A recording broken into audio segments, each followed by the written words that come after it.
ఆర్థిక పరిస్థితి, వాళ్ళ బీదరికాన్ని, అన్యాయంగా వాళ్లకు రావాల్సిన రిజర్వేషన్లు కూడా ఇవ్వకుండా, వాళ్ళని ఏ రకంగానూ భవిష్యత్తులో ఎదగనివ్వకుండా ఈ స్వార్థ దుర్మార్గపు రాజకీయాలు చేస్తున్న వాళ్ళందరి స్వార్థం కోసం ఎందుకు నాయనా మీరు ఇట్లా బలైతారు? అనవసరంగా 3 బిడ్డలు తండ్రి లేని వాళ్ళు అయినారు.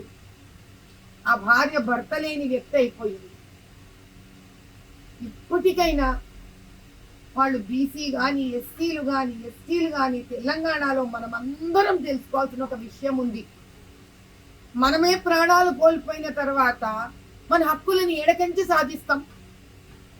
ధర్నాలు చేద్దాం, రండి మీతో పాటు నేను వస్తా. ఉద్యమాలు చేద్దాం, మీతో పాటు నేను వస్తా.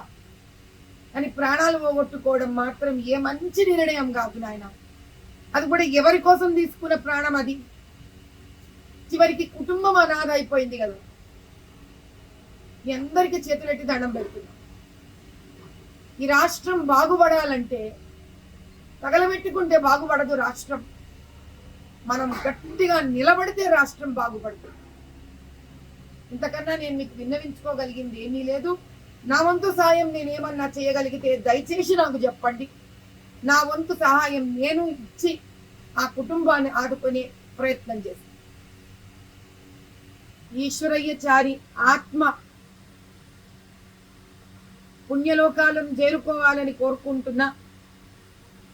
అతని భార్యకి, అతని బిడ్డలకి ఏ రకమైన ఊరటి ఇవ్వగలనో నాకు తెలియదు, కానీ నా ప్రగాఢ సంతాపం తెలుపుకుంటున్నా. తల్లి, నీకు నేను ఏం సాయం చేయగలనో చెప్పు. నేను తక్షణం నాకు చేతనైన సాయం నీకు చేస్తానమ్మా.